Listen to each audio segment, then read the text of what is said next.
Gentlemen, if everyone can take a seat, please, we will get started in a moment. What are you doing? What are you doing?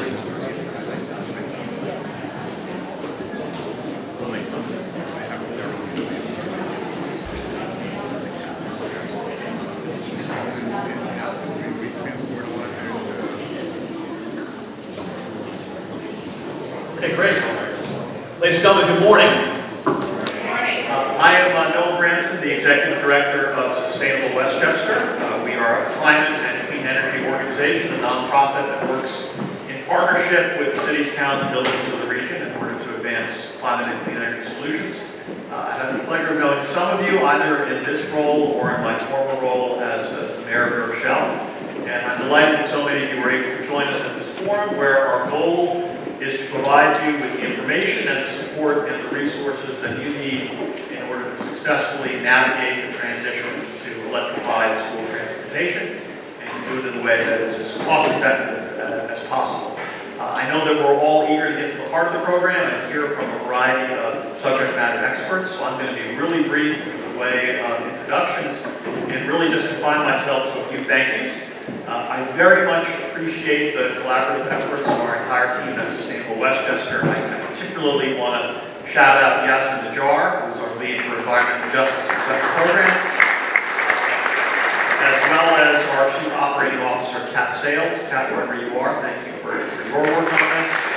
And I want to say what a pleasure it's been to work with our co-hosts at the Lower Hudson Council of School Superintendents and with the office of Senator Shelley. Mayor Shelley in particular was the impetus for this entire event. It was her suggestion that we do this, so thank you for your work. And in that spirit, let me turn it over to Mark and Drew, and then to Shelley for a few introductory words. Thank you, Noah. I just want to introduce everybody to know how this event came about. Number one, I want to thank Senator Mayer, because throughout this entire process, her door has always been open, her phone has always been accessible, and she has been a true partner in this particular process as we're moving to the zero-emissions mandate. With that being said, we also have the Lower Hudson Council of School Superintendents. We are comprised of about 78 school districts now. I am the past president, so this discussion actually started last year when I was in my term as president. And here we are today, and the opportunity for us to partner with Sustainable Westchester has been exceptional. Each and every one of us has a different journey to the zero-emission buses.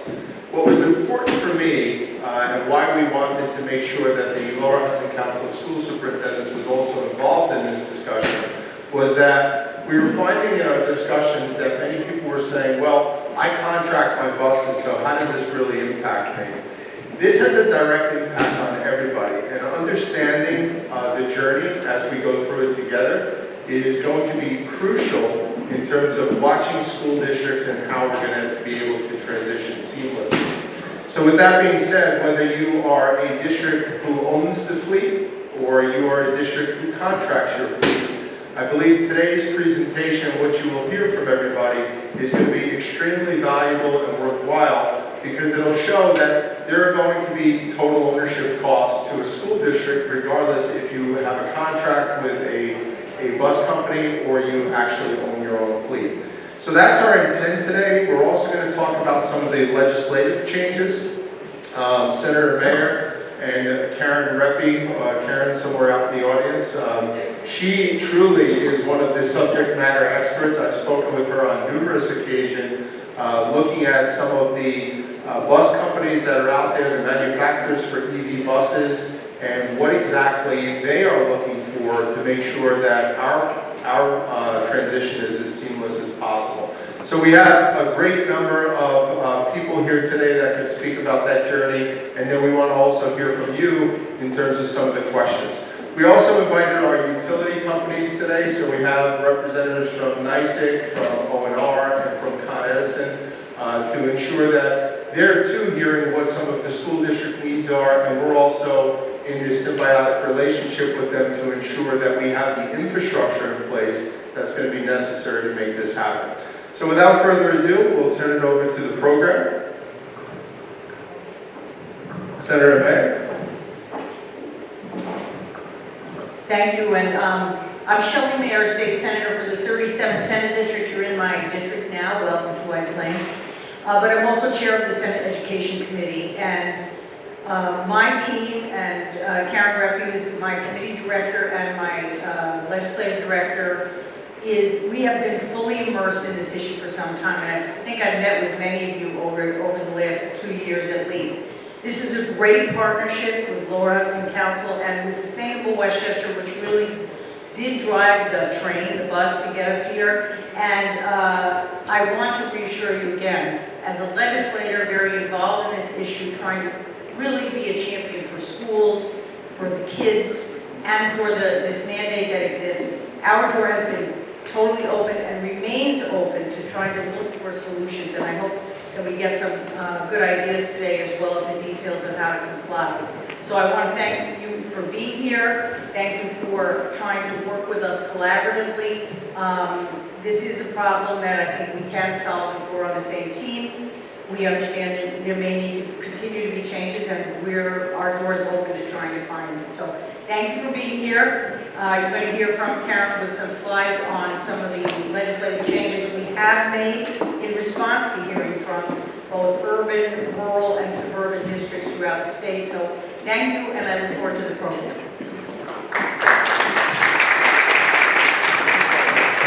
Shelley, thanks very much for that. As we just heard, we're going to hear first the New York State perspective from Karen Reppy, and then we'll be hearing from other speakers who will offer a variety of perspectives and tools. Good morning, everyone. Can you hear me? Okay. So, as Senator Mayor knows, my name is Karen Reppy. I'm the pleasure of being the Education Committee Director. And I'm here really just to remind everyone what the law says and just share with you some of the changes that we made since it was adopted. And as Senator Mayor said, this is an evolving landscape. I think we're going to continue to consider legislation in the committee and in the budget process. And as she says, always, the door is open to continue talking about what we can do legislatively to make this process easier for districts. So I think where I'm going to start is probably we're all familiar with, but I just wanted to remind everyone what the law says about sort of the two deadlines that are coming up. And the first one is July 1, 2027. And that's the date by which the law says that school districts will only be able to purchase or lease zero-emission buses when you're purchasing new buses. And then for a district that contracts, you need to include in your contract a requirement that the school transportation company only purchase or lease new buses when they're buying buses for the purpose of your contract.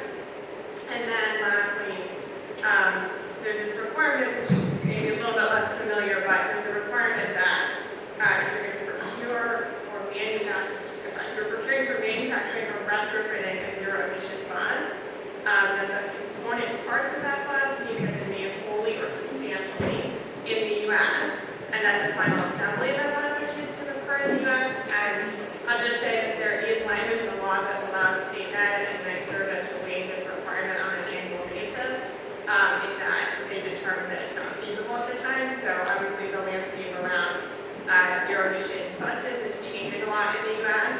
For many reasons outside of our control in New York State. So I would just say I suspect that there'll probably be some discussion at state ed and NYSERDA about this particular requirement when we get to 2027. And then the next date in the law is July 1, 2035, and at that point districts will be required to only operate and maintain zero-emission buses.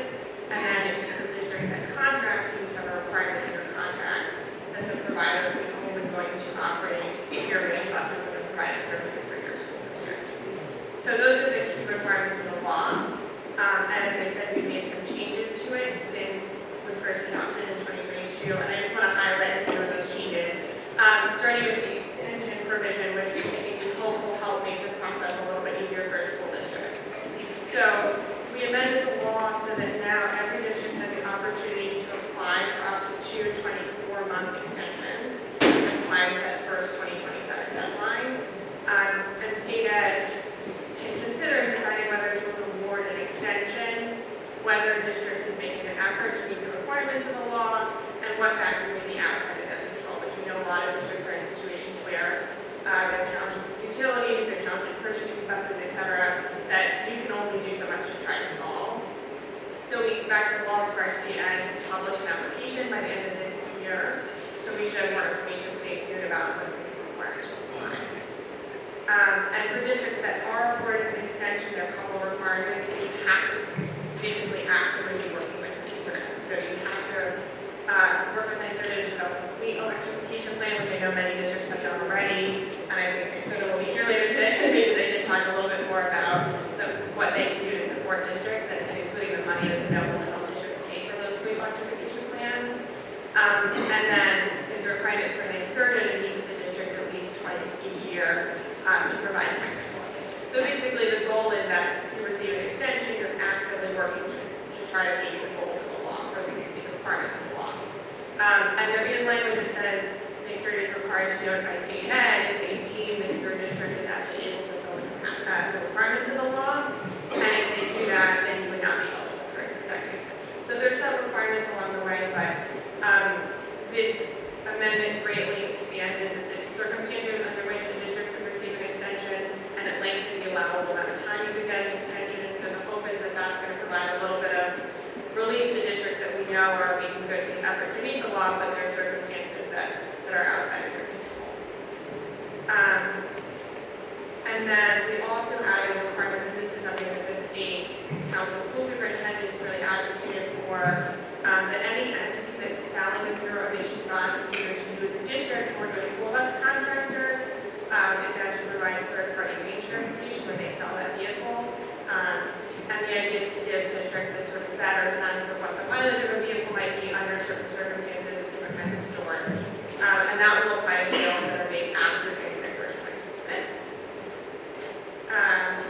And then there are a couple other changes that we made previously. So this is a bill that the mayor carried, which was signed by the governor last year, which shortened the amortization period for zero-emission buses. When the law was first adopted, that was 12 years, we shortened it to 8 years, which would also apply to lease vehicles. So if you want to lease a bus, the period of time would be 8 years, and transportation aid would be paid out in 8 years in accordance to the term of the lease or the amortization period. And lastly, I just wanted to highlight that in the 24-25 budget, which was adopted last year, we required NYSERDA to establish a zero-emission school bus resource center to provide more information to districts, to be sort of more available to districts as a point of contact for the questions and concerns that you have. And Senator Graham has been very public that she's been pushing NYSERDA to be there as a better resource for districts, because we know that there's a lot that you're navigating as you try to do this transition. So, and lastly, I know this is everyone's favorite topic, but I did want to highlight 2 buckets of dedicated funding that we have made available to help districts, and understanding that this is just the beginning. So obviously, this is the $500 million in the bond act that we passed with the state a couple of years ago, and that money is mostly has been awarded to districts. But in this year's budget, we were able to secure $100 million in additional funding in the Sustainable Futures Fund, which will be for zero-emission buses, and will be awarded to districts in a similar manner as the bond act funding.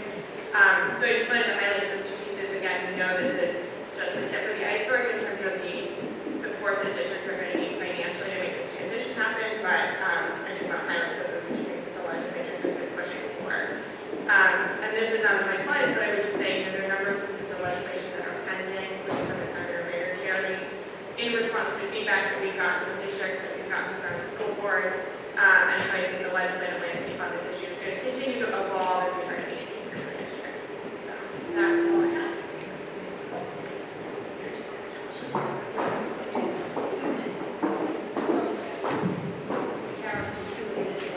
Don't everybody call her, because I need her for other things. So, 2 things. One is, I think you can tell, we have really tried to respond to the issues that school districts have brought to us as much as we can. It's not perfect from your perspective, I understand that, but both on money and on the process, we have tried, and on flexibility, we've tried to open the door, and our door remains open to try to find additional solutions.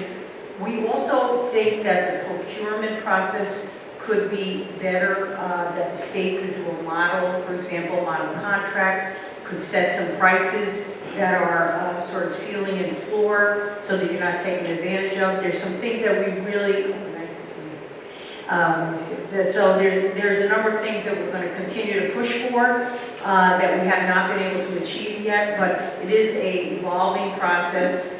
But I appreciate Karen presenting this so you understand we didn't just start with where we started. We have tried to modify over time, and we know that we will need to continue to. And getting this additional money in the Sustainable Futures Fund, which was last year's budget, is a win to try to identify more sources of money, because we know that's a sore point for everybody. So thank you, Karen, very much. Thank you, both Karen and Shelley. I do want to know for everyone's benefit, we've carved out at least half an hour at the end of the program for questions. So if you hear anything from speakers that prompts a question in your mind, make a note of that, and we'll have an opportunity to address it later. Also, a note from our team. We ask all of our speakers to please be attentive to speak directly to the microphone so they can be heard. And also, this session is being recorded for those who are not able to attend. We want to make sure that we're able to get the information out after the fact. With that, as we just heard from Karen and from the Senator, NYSERDA has been an absolutely vital participant in this entire process. We're very lucky to have Alok Disa, who is expert in this space with us, and I want to invite Alok to come up and speak with us. Thanks.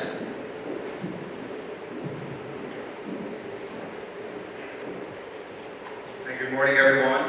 Thanks to Sustainable Westchester, thanks to the superintendents, thanks to the Senator for having us here. This is a really important program, and so really excited to be able to talk about what NYSERDA is doing to help implement some of the laws that have come out and to make life easier for all of you guys in the room. So yeah, really excited to kind of present what we're working on this issue. So my name is Alok Disa. I'm a senior advisor for clean transportation. I work pretty much exclusively on school bus electrification at NYSERDA. And so I work with a team. We have a whole robust team now that's really staffed up in the last 2 years to help meet the terms of the law and to just help you guys understand and access this kind of evolving and difficult space. So really proud to be, I'm one of the chief troubleshooters, that's kind of my role, but I'm really proud to be working on a team that has all kinds of tentacles and all the different programs out there that are really aimed to deliver, service to the districts ultimately and the transportation folks.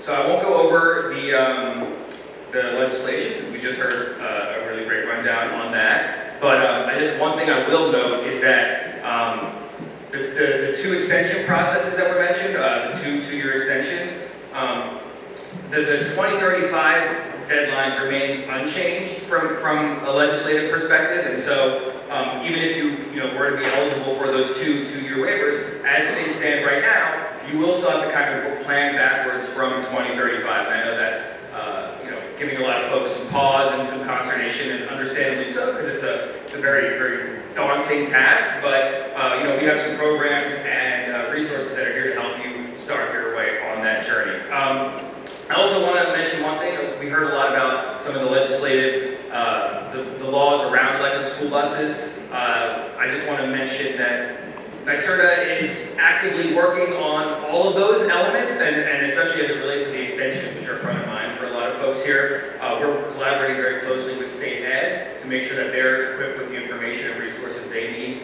to handle and sort of evaluate those. I think there are some terms of these extensions that apply to the second two-year waiver and not the first one. So I just want to make sure that folks are aware there's a little bit of a distinction between those two, and so we're happy to help kind of coordinate on that front. But there are, I think, I don't want to speak for state ed, but from everything that I understand is that the first one is kind of built to be a little bit more generous and understanding, and then the second one might be slightly more substantive based on how things evolve in the next few years. Right. So I think let's have these transitions. So I want to talk about what NYSERDA's programs are that are really directed to help folks transition their fleet. And so at the start, I want to mention we have the NISBIT, we call it, the New York State Bus Incentive Program. And so I know I heard a question at the top about who's eligible and how do you comply. So our programs are available to public school districts and to fleets that contract out their transportation services. Interestingly, I don't know if anyone in this room falls in this category, but I know that there are districts that have a hybrid model as well, so that kind of opportunities and challenges related to that, but that all of those, regardless of how you transport your kids, that we have programs designed for that. All right, and so, yeah, we heard about the funding. We have $500 million that was allocated through the Bond Act, and then an additional $100 million from the most recent budget cycle, which we're still waiting on details in terms of how that's going to be specifically allocated. But as it relates to our work on electric school buses, we deliver we process this funding through 3 programs.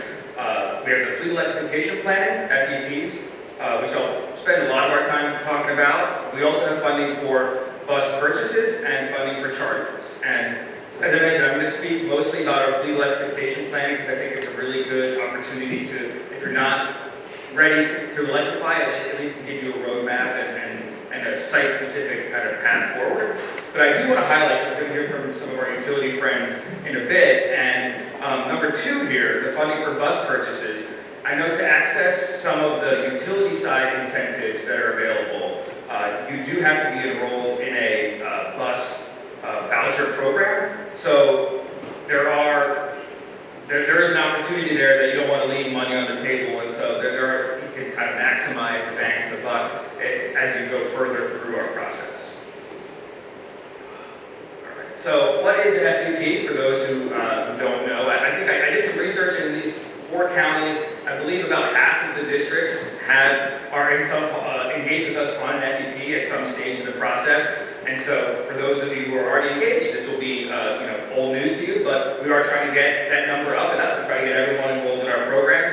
And so I just want to make sure that everyone is aware of what an FEP is and why I think they're such an important tool to help launch your journey towards electrification. So ultimately an FEP is an engineering document. It's a site-specific engineering document that looks at your specific bus routes and kind of identifies what kinds of energy, what the energy demand is of those routes, and then can deliver a plan basically on how to electrify those routes.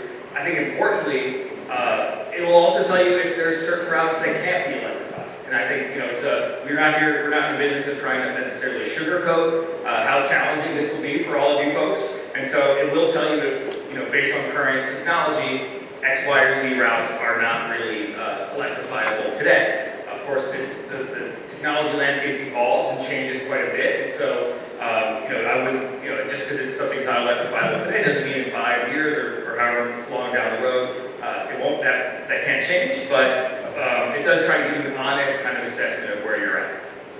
Another important part about the FEPs is that there's an in-person site visit, and then it really kind of kickstarts the process of collaborating with your utilities, which is ultimately, I think, one of the key opportunities here is to start those conversations as early as possible, even if you feel like you're not even ready or it's too overwhelming to even think about 2035. Just, the sooner you start that conversation, the easier the process will be, and probably, if there are capacity or grid constraints, you can kind of hang your in the queue a little bit earlier. So I think starting that utility collaboration piece is a really important part of it. It can tell you what kind of rate structures are available, and it's a really important document in that way. It also has the site level plans for where you might need to put the chargers, or you might want to put it here, but based on your utility collaboration, it has to go over here. So it can help you kind of figure out all of that very site-specific, engineering-heavy kind of document. And it gives you a phasing schedule.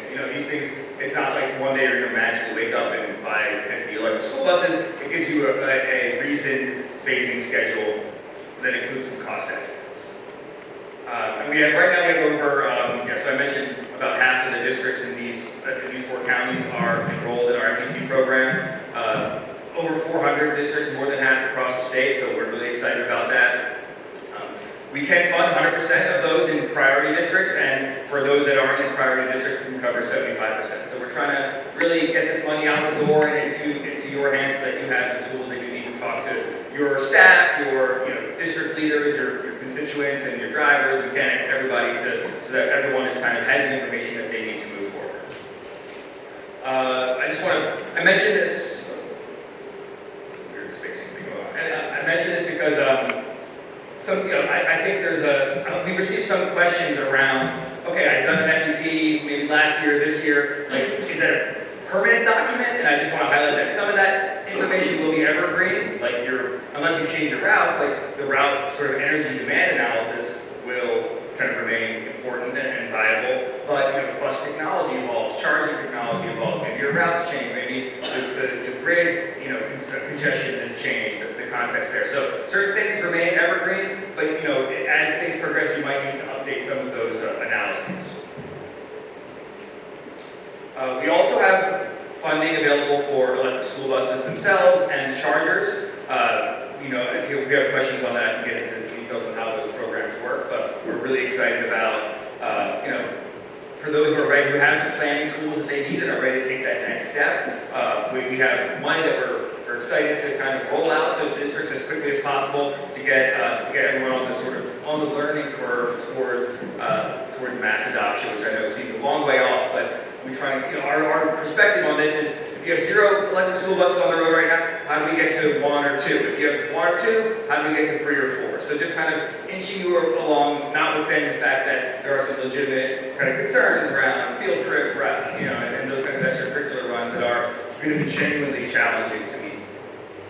Important note here also is, if you've completed an FEP, you get a bonus for our charging and our bus voucher program.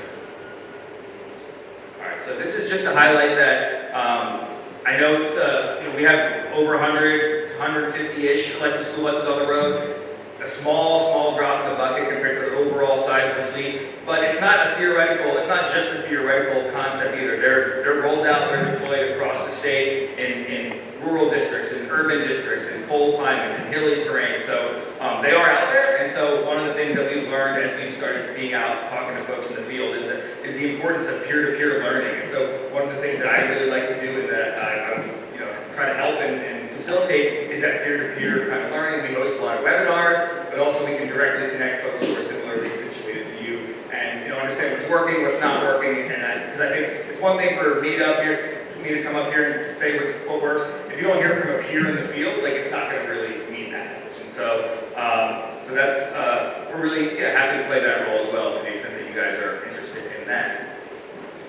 So some success stories. I just want to highlight. We had one this is from Western New York, so not in this region necessarily, but they started on their electric school bus journey in 2019. It's in Western New York, really cold, pretty rural, long routes, and they were pretty excited about how they performed, and so they ramped up their ambition, and they got 20 electric school buses recently. We had one of my colleagues was there at the ribbon cutting, and I like sharing these success stories because you only have to Google it to know that there's a lot of headwinds and a lot of challenges that you hear about this, but there are opportunities as well. And so I do think that for most districts, there's a path forward. Many routes are within the range that fits in with today's technology. And one thing that we're hearing from a lot of folks who have deployed these in the field is that I think the dealers and the manufacturers are doing a good job of communicating because for those who actually have electric school buses, they often find that their worries were maybe even overly worried that they actually exceeded or met or exceeded their expectations. And so I think both things are important, that we communicate how challenging this will be, but also there are opportunities as well. Is basically the point of that. And then this is, I believe, it's my last slide. I don't want to get too deep into it right now because I know we've got a busy program, but NYSERDA is there's a language in the most recent budget. So we formed a working group to help implement that third-party range verification and range estimation law, and so that's one of my major projects as well. So we're trying to help folks understand what are the range impacts of different variables that I know are really important to you. Is it terrain, whether it's cold weather, whether it's battery degradation, and so we're trying to we know what one number doesn't really capture how an electric school bus performs on the road, and so we're trying to get you that kind of granular insight that will actually help you make this planning possible. And so we're just trying to give you as many tools, resources. I'm also in charge of the contract that we have to help implement the Buy America provisions. We also have a whole team that's trying to implement that support center that you mentioned, Senator, where we're trying to, we have a contract where we're trying to reach every district quarterly, and so we have a contract on that. So there's certainly more that we can do, and that's part of why I like showing up to these things, because I want to hear about what is working and what's not working and how we can improve those. But we are trying to make an effort to really hear from you folks, to reach out to you guys every quarter, and to kind of give you the information that you need on the range, on how these batteries work, to help help you make your business decisions in a way that makes the most sense for you. So I will leave it at that for now. When these slides go out, there's some appendix slides that you'll see just for more information. You can always reach out to me. If you have more general inquiries, you can reach our general school bus inbox, but I encourage you to reach out to me directly, and I'd love to hear from you. So thank you for the time. Well, thank you very much. Appreciate it. I'd already thanked the team at Sustainable Westchester. There's one thank you I neglected, the Clarkstown AD folks who are here to record this, so thank you very much for that. And of course, in addition to hearing from state level experts, we thought it would be really valuable for you to hear from your peers within school districts who are going through this process. And so, to lead us off, Mark from Clarkstown, and then maybe you can subsequently introduce your colleagues who are going to offer case studies from other districts. Thank you so much. So the purpose of our presentation is really going to take you through the trials and tribulations, as I say, of meeting the zero-emission bus transition. That being said, everybody's in a different space. I think that some of us have been more successful than others. Some of us have been slower in terms of the rollout, and each district has its unique circumstances that they need to consider. As we stated, Karen talked a lot about this, but the zero-emission buses, as we knew, when it came about, the target date was 2027 when we were going to actually begin this. And at the time, quite honestly, at least from my vantage point, there wasn't much attention being paid to it. We knew it was going to happen. We knew that this was something that we had to work toward. But here we are in 2025, we're 2 years away, and now all of a sudden it's becoming our stark reality. So it's really about how are we going to meet this transition by 2035. And we know that the journey is going to be complex, but we need to do it with careful planning, and we need to make sure, most of all, that it's achievable. So what we did in Clarkstown is we started this in a phased situation. Phase one was our planning and assessment.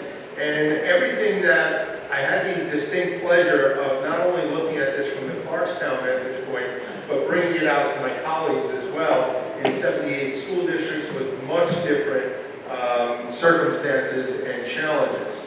So those were things that we wanted to examine and bring back to Clarkstown as well. Our first step was, where are we now? Looking at this thorough assessment, we had to do a needs assessment. We have approximately 150 buses in our fleet that we own as a school district. Half of those are full-size buses, approximately 65 passenger buses, and the others are made up of minibuses.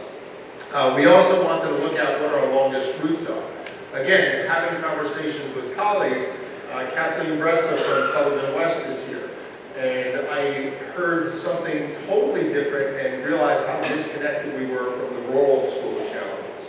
And she talked to me about her school district, which is 250 square miles.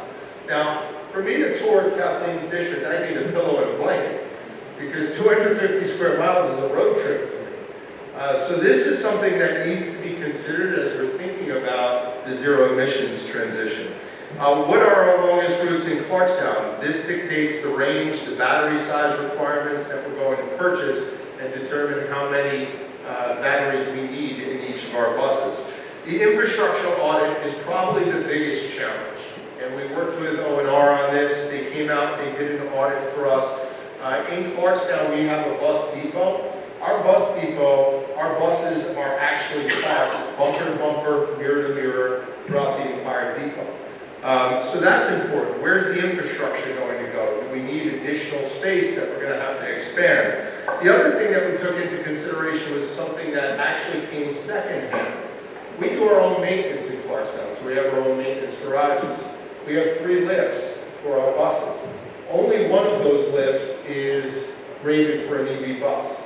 So we got to replace the other 2 lifts as well. That becomes another cost for us to consider. So as we're looking at our financial strategy in that planning and assessment phase, we needed to start to think about what are these New York State grants. I had a long conversation with Alec and talked about the NYSERDA opportunities. We also met with Highland Electric Fleets, which is just one of many companies out there. But for us, Highland Electric Fleets offered a whole lot because they do a lot of the grant writing for you, and they help you through the process and the transition. We needed a clear total cost of ownership. That was the most important thing. Our combustible engines, I'm just using rough numbers. I'll send you out the graph that was done. Thank you to John Lenae, who is our Assistant Superintendent for Business in Clarkstown.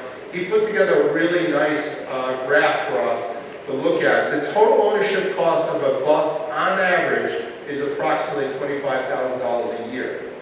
When we're switching over to zero-emission buses, we're going up to about $40,000 a year.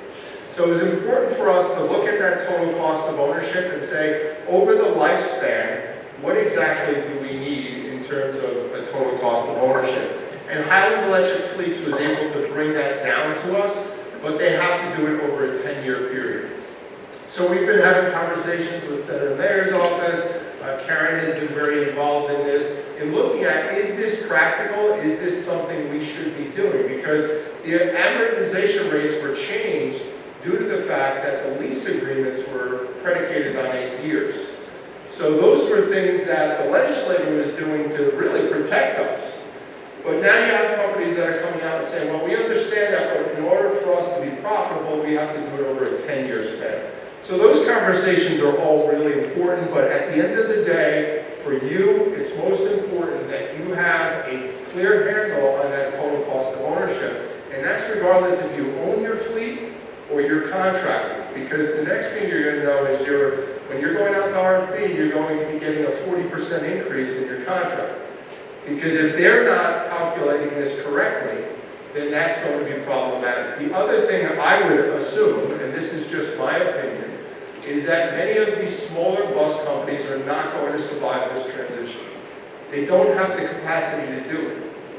You know, I'm operating in the scope of a $264 million budget, and we're trying to figure that out.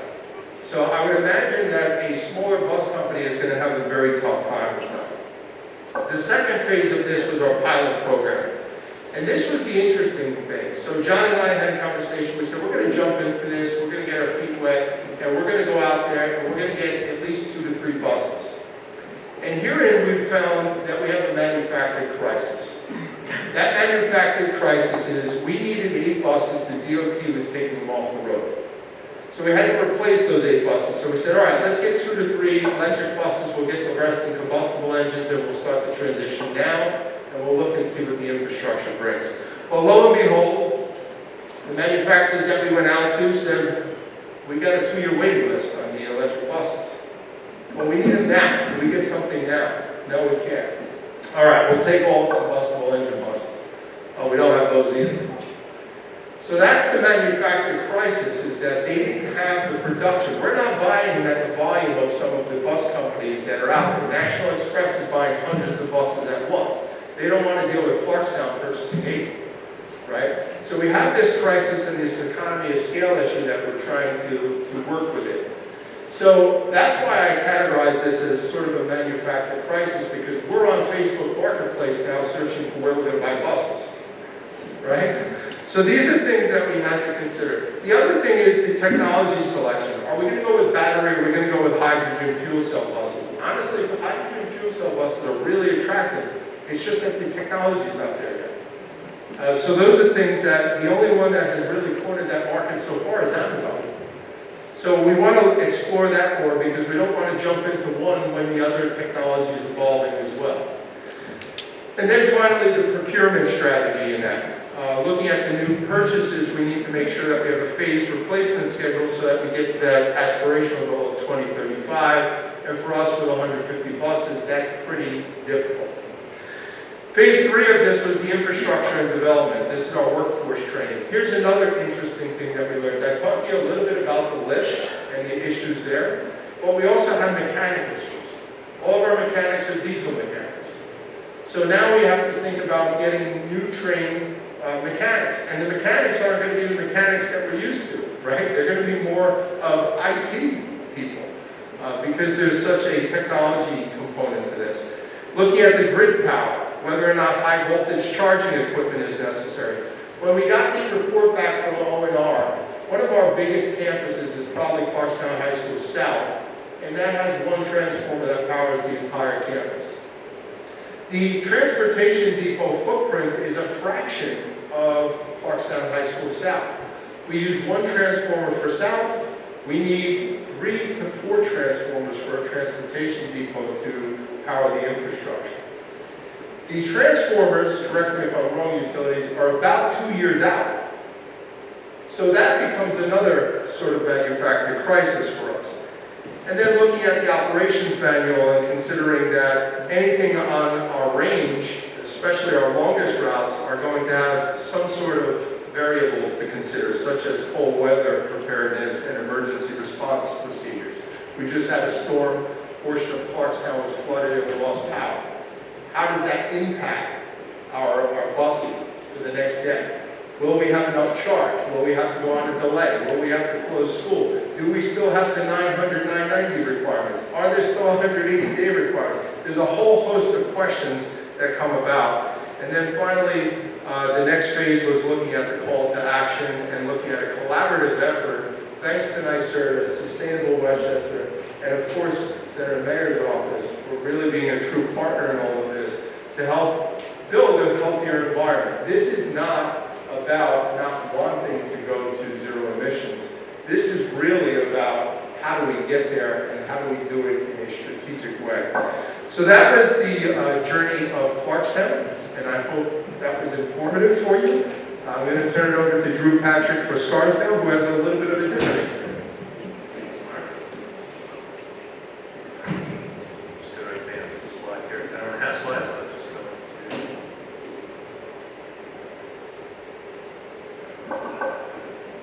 Right there. All right, you got it. Thank you. Good morning, everybody. Thank you so much, Senator Mayor, for your support in all of this and all things education. Thank you for the invitation and Mark, you as well, and my colleagues out there. I'm Drew Patrick. I'm the superintendent of Scarsdale Public Schools, just a few minutes down the Bronx River Parkway down there. I'm also a recovering high school science teacher, and I can't resist shouting out a former student, Lauren Royce, in the back there. I taught her environmental science, so here we are today. So really, we started with an essential question: how do we start this? Certainly, many of the things Mark said, he's over there now, many of the things Mark said hold true for us, but how do we start with this work? And I hope what I share briefly is just some food for thought, and please know you can reach out and talk to us. I really shouldn't be up here. It should really be Andrew Lennon, our assistant superintendent for business, whose sleeves are really rolled up on this, and he's done a tremendous amount of work since the moment he stepped in the position.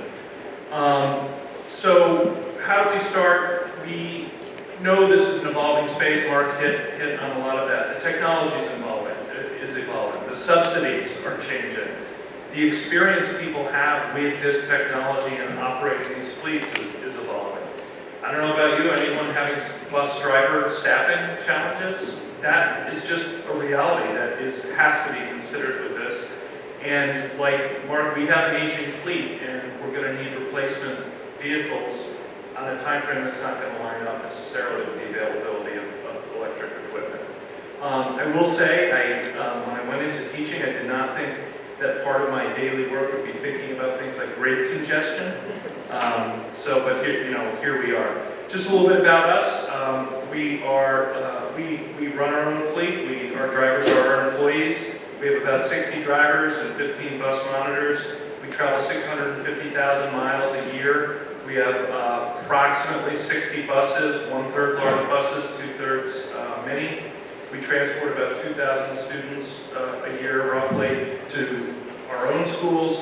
Actually, a couple of our elementary schools are walking-only schools, but we do transport to 60 private parochial and schools and special education programs. So even though it's a very small square mile community, we are traveling up to those 50 miles in each direction.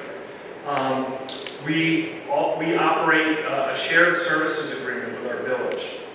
We do not own our bus compound. Our buses are on a leased property, and we have a shared services agreement for mechanic work on the buses. So it's village employees who are helping to maintain our buses. It's their lifts, it's their equipment in those spaces. So that's a factor for us. So every step of this process, we have a parallel conversation with our village, the village manager, our mayor, and the relevant departments there. So that's just another factor to think about if that applies to you. You know, for us, the steps and challenges, we're thinking about the timing of the work against the immediate need of replacement vehicles, funding structure, how are we gonna fund this? How do we educate our board to come along with this? And then community education, how do they come along with us to know that they can support this? We also engaged with Highland Fleets. We began with a transportation study. I'm calling that because it was more than a fleet electrification study. We did do that. We have conducted our fleet electrification study, but parallel to that, we used our internal auditor to conduct a focus audit on our transportation operation. We thought it was a good opportunity to do both of those things at once and really think about all of our processes as we begin to think about moving forward. So I mentioned this is not a commercial for Highland, but they have been very helpful partners to us in thinking about the many different aspects of this. So I'm just going to share some of the things that we have found to be beneficial through that. We did not feel we had the expertise to know exactly what to do and how to do it. To answer that question, how do we start? But they are a service. They helped us think about managing our infrastructure, the design, permitting, bidding, financing, and construction of the required infrastructure. That's all a learning curve and the associated costs.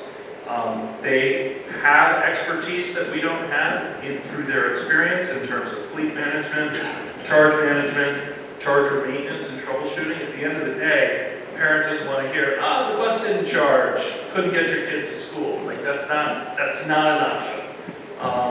And then driver and staff education. Those are all factors that, like, we don't have a handbook for those things.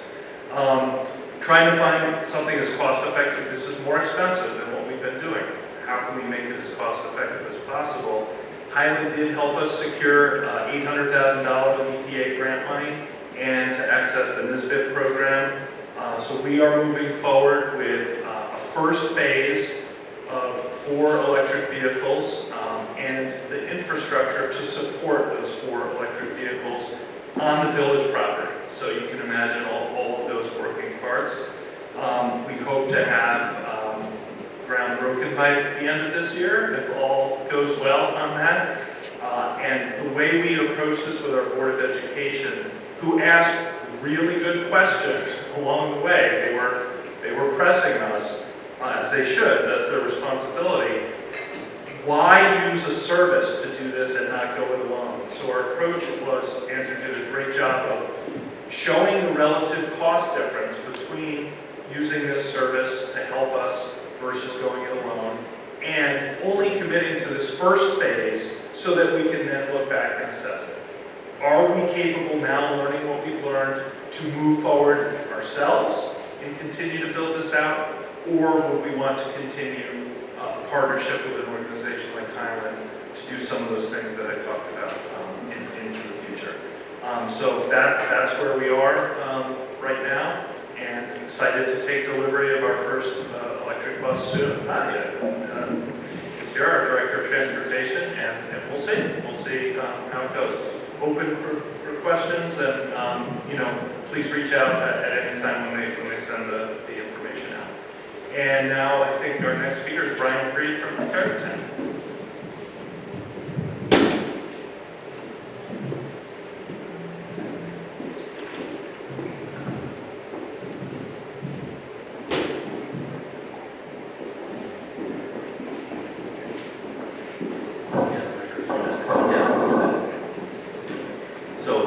Good morning, everybody. I'm Brian Freed. I'm the Assistant Superintendent from Tarrytown. I just want to first extend my gratitude to Nolan and Shelley and Drew and Mark as well for starting today, and just also express gratitude to Shelley for the education field where you're very well positioned to get it, and we appreciate you very much. So today I want to share a little bit about the Tarrytown timeline and where we've been, and I'm going to share that timeline with you. I'm going to share some of our challenges that we've had, some resources beyond NYSERD and the EPA, and then some final recommendations. So in Tarrytown, we started, actually prior to my getting there, we got a grant. It was $125,000 from the NYSERDA truck voucher incentive program. And that was then coupled with another $125,000 that we got from Assemblyman Avenatti's office at the time. And that was back in 1920, and it took us to April of 23 to actually get our very first and only full electric bus. So we do have that in-house, and then starting in April of 23, concurrently with the delivery of that bus, I had contacted NYSERDA about their Flex Tech program, and that was a program that I had heard about actually at a New York State ASBIL conference. Through that program, we were then able to get a fully funded fleet electrification plan. And then that feasibility study was actually completed in November of 24. Then, last fiscal year, we went out for an RFP on the full design of our infrastructure that was needed. And since then, we've engaged with an engineer to complete the work on that. And that piece was particularly helpful for us because that consultant now working on our behalf was now able to get the information requests and kind of be the main interactor along with our director of facilities to be able to ask the questions that we just didn't know to ask. So that's been a help, and that's kind of where we are right now. So in terms of challenges, I'd say almost the biggest challenge was really just truly getting started. Making the commitment that we're going to take this off the back burner, put it onto the front burner, and just do that work and with all the other overflowing pots that are already there, and just rip the Band-Aid off and say, okay, we're going to start paying attention to this a little bit more. And then amongst the biggest challenges that we had in Tarrytown was it is really about readiness. So we were awarded a $1 million grant from the EPA. We were awarded over $1 million from NYSERDA, and we don't currently have the infrastructure to be able to support those bus purchases. So we're playing a bit of catch-up right now. So internal local resources within the district, kind of beyond NYSERDA and EPA. So I'll share with you that during fund balance management at the end of the year, we encumbered some funds for some design services, and that was a helpful strategy. And then working with the Board of Education and our community, we also budgeted an interfund transfer to capital for some anticipated infrastructure work. So that was just we just put our community on notice that this is something we wanted to be able to do, and of course they supported us. So some recommendations for you, maybe some takeaways. There's a lot out there, and it's really confusing, candidly. So I would take some time to really understand all of the funding sources, really maybe have some great conversations with the LOC and understand, the EPA grants, you have the truck voucher incentive program, you have the NYSERDA program, you have the NYSERDA make-ready incentives for charging stations, and then of course you also have the Inflation Reduction Act credits, which I believe may have expired if you're not already registered, so that might be a thing. I can't stress enough the importance of early coordination and collaboration with your electrical utility. I found Con Ed to be very supportive and helpful. There have been delays along the way because I think we're just figuring things out together. But that early coordination and collaboration is just critical. Also, I would recommend that you advocate collaboratively with your utility. So we found ourselves in a situation where there was a recommended plan for where they would take power from, and my director of facilities thought he had a better plan and made a recommendation about that, and they tested it and agreed, and now we're able to take it from an easier place. So do that self-advocacy. Think of NYSERDA as an important collaborative partner. They really want successful projects and good stories to help continue to gain the momentum across the state for sure. So they're really vested in our success. I would also recommend that you find a trusted bus vendor to work side by side with NYSERDA, Con Ed, and the EPA. And that was just really helpful for us also because, again, they're able to help with the burden of work and the knowledge gap, quite frankly. There's a significant knowledge gap, and it's their field, and we don't dabble in this every single place. That was just very, very helpful. And then finally, I would just recommend that you do whatever you can to just keep the ball rolling. You know, even if you feel like you're not ready, just start somewhere, take a couple of baby steps, and just that'll keep you headed in the right direction. Don't stay stagnant. Ask the questions that you feel like you need to ask. Ask what are the possible questions that I need to ask, because I don't know what they are, and just get started with something, even if it's just assembling a local team with a commitment to contact NYSERDA. Just don't take the first step. So that's it. Thanks.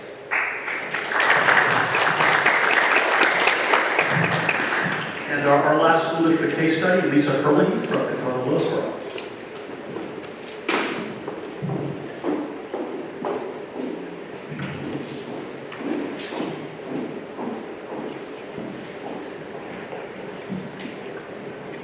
Good morning. Thank you for having us here. Thank you for the opportunity to be a part of this important discussion. I'm Lisa Hurley from Katona Lewisboro School District, and as an assistant superintendent, I have front row seats to the realities of New York State Zero-Emission school mandate. The goal is transitioning all of our buses by 2035. It's inspiring. At Katona, we have a board subcommittee that meets monthly, sustainability subcommittee. We're in the middle of a geothermal project. Right now, we're hoping to get a solar project, meet that 12/31 deadline for the ITC credits off the ground. So we're very dedicated. Our students have participated in Sustainable Westchester programs. So we're very dedicated to sustainability, but there are quite a bit of financial and operational transformations that really can be hindrances to even the greatest aspirations for this. In Katona, our school district covers 58 square miles. We have 218 AM and PM bus routes. Our bus drivers drive 5,000 miles per day, including 35 out of district routes. So 3 years ago, I ordered our first electric school bus, EV1, with the assistance of NYSERDA's truck incentive program, voucher program, and that was our pilot. We usually generally like to operate pilots.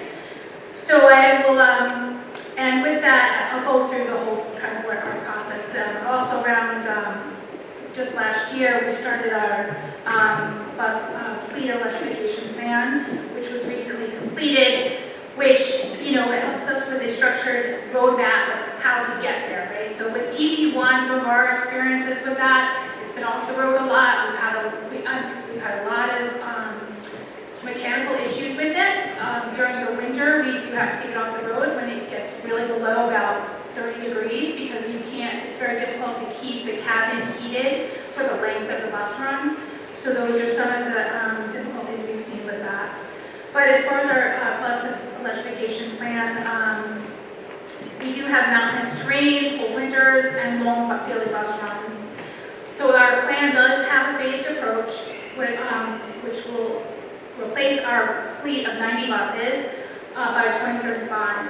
Through detailed routing, we had to do charging analysis, as well as we did find that there are about 4 runs that are not possible to actually be completed by an electric school bus, but hopefully within the next few years, technology will catch up and allow for that. On the infrastructure side, our plan calls for 60 dual port chargers to be installed over 6 phases. And the biggest part for us, base hindrance has been, is we simply do not have the electrical capacity to charge any more buses, and that's what has been a delay.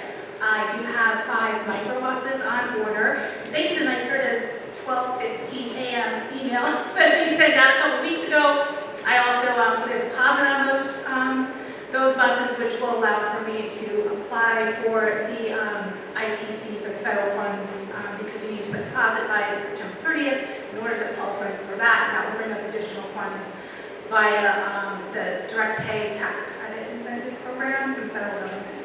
So hopefully everything will go through that, but that is, that's money that is down the road a couple of years probably. I don't know, some of those funds, but the current buses that we do have on order also were purchased through NYSERDA, assistance of NYSERDA funding. For me, I've also partnered with my bus companies. I partnered with 2 different bus companies. They actually, they apply for the NYSERDA funding directly, and then they take that, they apply the deposit, or excuse me, the discount to the overall invoice. So they receive the funds directly from NYSERDA, which also, again, just less money that we have to lay out, but at the same time, even with that funding, we are a high-level district. We do not, it covers up half of the amount that the bus costs. So,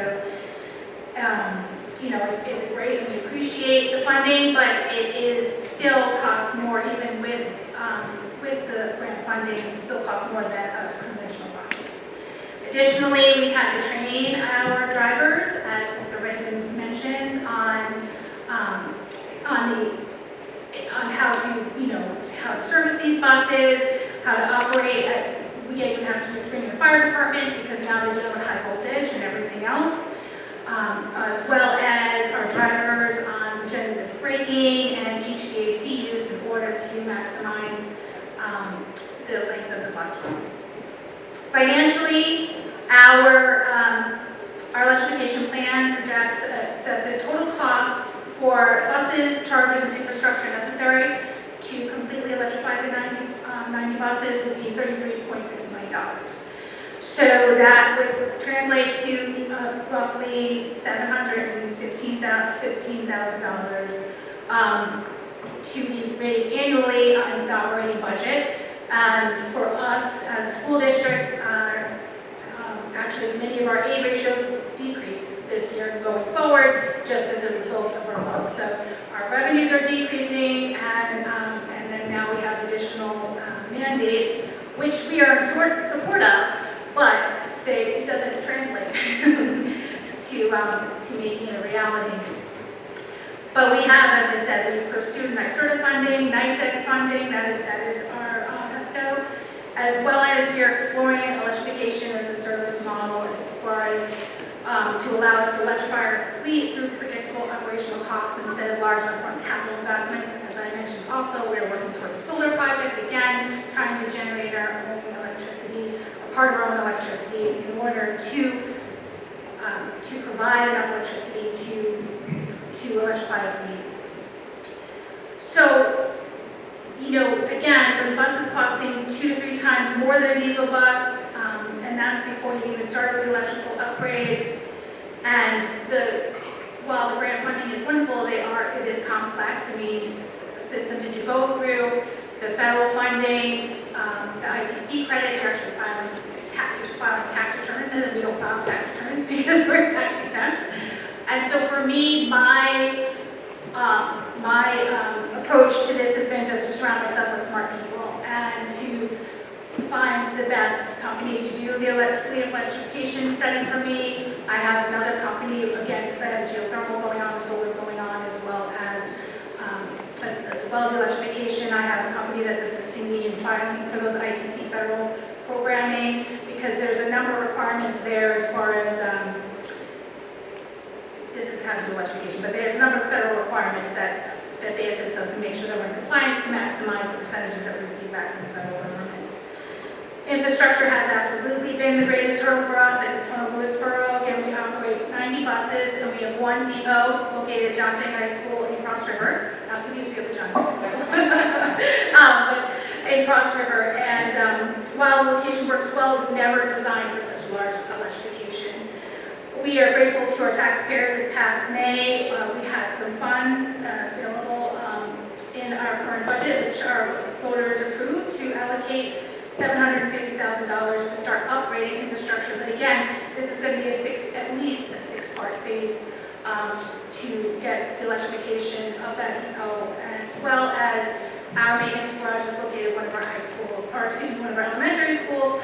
So we will also have to do electrical upgrades over there. We currently are just about to start a car charger project and just installing 8 chargers at the high school, 8 chargers at the middle school has required a transformer upgrade.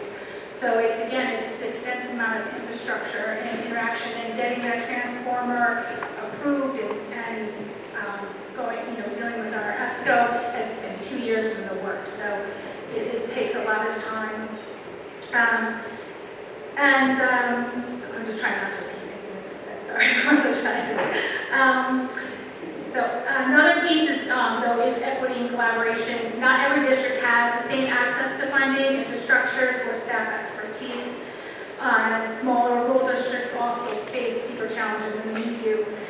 But what has been encouraging is working together, sharing lessons, working with vendors, working with NYSERDA, with NYSEG, sharing operational strategies through professional organizations, our networking, as well as my director of transportation, my director of facilities, and myself reaching out to our colleagues and getting the one-on-one experiences and lessons learned. So I just would say in closing, for Potomac Borough, as well as school districts across the state, this is, it is more about compliance, it is about leadership, it is about long-term vision, it's about providing, a responsible, sustainable, equitable future for all of us and our students and our communities. So we will continue to do our part and work, in partnership with those around us to make it. Thank you. Lisa, thank you very much for walking through and Brian really was to hear about your experiences. As we heard from a number of speakers, the utilities are critical partners and participants in this process. The districts here span 3 different utility service areas, and we're lucky to have representatives from all 3 here. And if I mispronounce anyone's last name, my apologies. From Con Edison, we have Elliot Ward and Julie Sheng. From NYSEG, we have Christina Pachichia. And from Origin Rockland, Joseph Nash. So all of you want to come on up and together share your thoughts with us.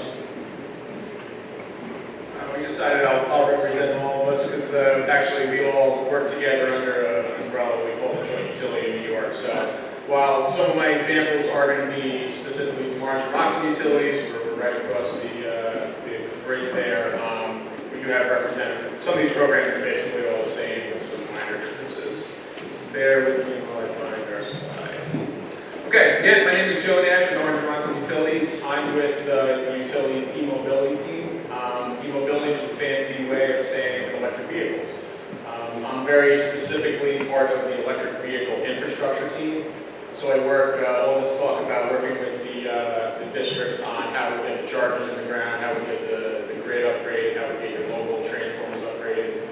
You're all talking to guys and girls like me. So this slide looks very technical. I'm going to make it as digestible as possible. We're not going to get too crazy with the electric jargon, but I think we first wanted to start to talk about exactly what sort of challenge, what all this stuff means. Like I think everybody in their heads are like EVs, big electric, how are they going to do it? But I want to give you examples of exactly what we're dealing with. So when we envision a single-family home, and kind of start with the top up here where it says buildings. We envision a single-family home, we're thinking lights, minor major appliances, climate control, right? 5 kilowatts, right? That's an electric demand that a single-family home would require. And as you can see, it spans across the top with different use cases, apartment buildings, stores, office towers, and all the way up to an airport, which would be 20 megawatts worth of electrical load requirement. The difference there is you're just adding more electrical appliances. In a single-family home, you don't have bus lifts, you don't have major motor roads in operation. So 5 kW, a single, at least in the Origin Rockland territory, a single 25 kVA overhead, that little hub you see on the poles, that'd be enough to serve probably 3 or 4 homes. Go to an airport at 20 megawatts, you're looking at the airport probably having its own substation. 20 megawatts is a phenomenal amount of power requirement. When we start talking about school bus electrification and EV chargers, if you follow me here on the EV charger quantity side, and actually I had a lot of the wings sold out myself, which is a good thing, because I'm glad that everybody's sort of on the same page with some of this stuff. Using the example of the school bus pilot, what do I mean by a school bus pilot?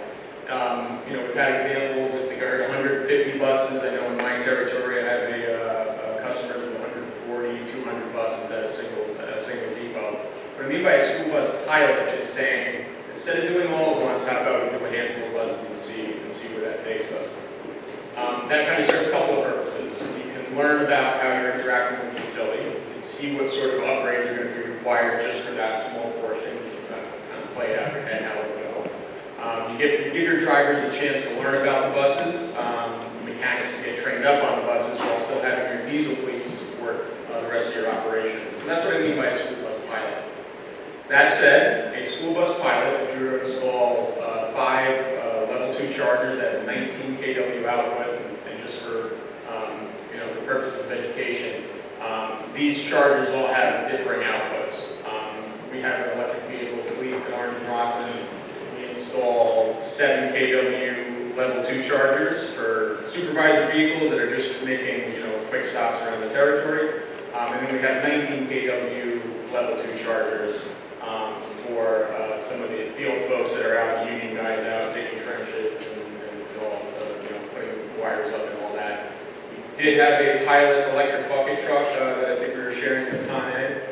And I saw it once. I haven't seen it in operation since, but I think it's making its around the utilities. So, the union guys sure didn't like it, but I think that was a little bit of a fighting technology. But anyway, the point here is that when you hit 5 level 2 chargers, let's say at 19 kW output, you've already almost matched the energy requirement for a 100-unit apartment complex. So to give you a sense of scale of what the impact of a charging station is, they go up pretty quick. When I first started in the department, I was a natural gas supervisor, field supervisor before this. And so it's kind of a hell of a pivot to go into electric vehicles. Not many people understood me in my personal life what I was doing. But the first few days that I started, my boss said to me, Orange and Rockland is owned by Con Edison, so we have our headquarters and work in place in New York City. He said, when you think about a 200 or 300 kW DCFC, which is a level 3 charger, you only get like 4 of those before you're matching the power requirement of our headquarters in New York City, of an office tower in New York City. Only 4 chargers, right? You can go out to, off the top of my head, Palisades Mall across the river. There's some Tesla superchargers in the parking lot. Those likely have, combined have a larger electric requirement, if not the same as an office tower in New York City. So just to give you a scale of the challenge of putting these things in, and not only that, but the range of options. If you're talking about electrifying a school depot, you can see here behind me that we're using 19 kW L2s. 19 kW L2 for certain bus routes would be difficult. And just to sidestep, realistically, the difference between these chargers, level 2 and level 3, is how they convert AC power to DC power, and their output will actually determine how quickly the vehicle will charge. Right, so when you're planning your routes and you're looking at what you have to do, you have a range of options that I'm sure is very overwhelming for someone trying to plan a bus route. We've already heard some examples of folks, developers, contractors out there that are, kind of the pros in the industry on that. And between the utility and them, we're here to assist with those kinds of questions. Going to the bottom, utility service. So again, if you look at the school bus pilot, we're only doing a handful maybe lower level L2s.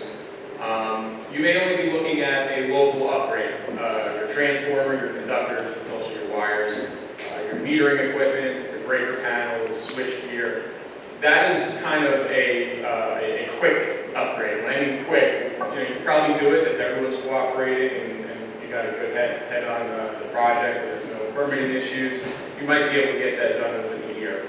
So to conceptualize it, if you're saying to yourself, I want to start a bus project, I want to do 5 buses, 10 buses, I might be able to get that done in a year in terms of the infrastructure with the utility. There's a topic that's been brought up throughout already, which I was going to heavily reiterate. Talking to us early and often is, I can't say it enough. I used to be in the new construction department at Orange and Rockland, and I had a customer reach out to me, non-EV, this is just a single-family residence. He said, hey, listen, building a home, we need power, kind of built it off, not off the grid, but it was, an area that needed primary power out to it.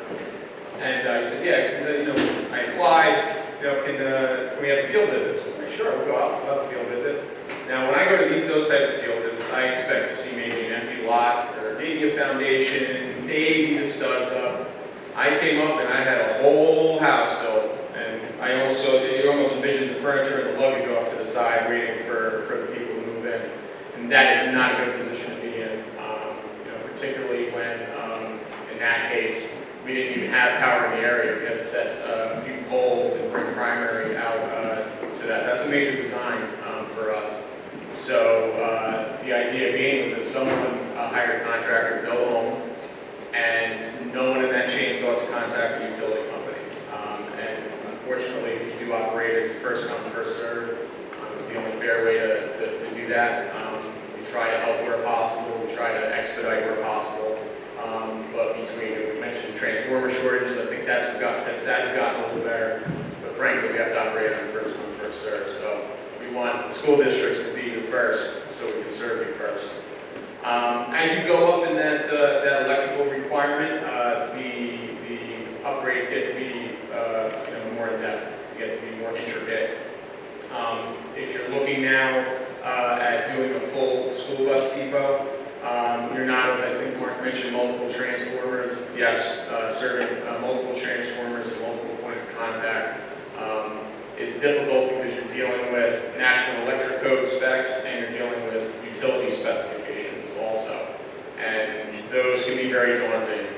It is not just as easy as planting a pole and planting a transformer. There's a lot that goes into it. We have to be concerned about utilities. There's issues with, what's in the ground that we have to worry about. We have to avoid sewer, telecom. There's a lot that goes into it. It's not just as simple as throwing up some wires. And when you're doing a full bus, we talk about some of these bus depots. Again, some of the ones that we've assessed, you've now already increased into a substation upgrade. What I mean by substation upgrade, I've seen bus depots having a 2, 3, 4 megawatt requirement. When we start getting into the megawatt word, this is where we start to talk about substation upgrades, and those are multi-year, multi-million-dollar upgrade projects. The idea being is that your site is going to sit on a circuit. That circuit is going to have a certain amount of what we call both headroom, electric headroom, and that's what we're looking at when we think about everything that has to go on that circuit. And EV chargers, believe it or not, after all that example, is not necessarily the utility's biggest concern. Data centers, I think with the prevalence of AI, data centers are a gigantic requirement. And I know from personal experience in Orange and Rockland territory, we have a lot of wooded area, people buying up that land, clearing it for commercial and residential buildings. So we have a few different, growth. It's great to grow as a territory, but it's a lot of challenge all at the same time. Under the clean energy umbrella, our teams are looking at not only EVs, but solar, thermal power, and grid batteries. Believe it or not, grid batteries has come into the conversation with EV charging. Right, you have a grid battery that sits on site where you charge the battery and then use the battery to dispense power, which turns out to be it's an efficient way to run a school bus charging operation, but it is a difficult and new problem for utilities. It's a rather new technology, and there's a lot to consider, which equates to a lot of time talking it through. So some time ago, I think it was late 2023, my colleagues can correct me on that, we received, there was a study done, we received the 1,100 school bus sites across the state. The idea being is, here you go utilities, here are the sites, report back to tell us how much electric headroom you have on each one of those circuits.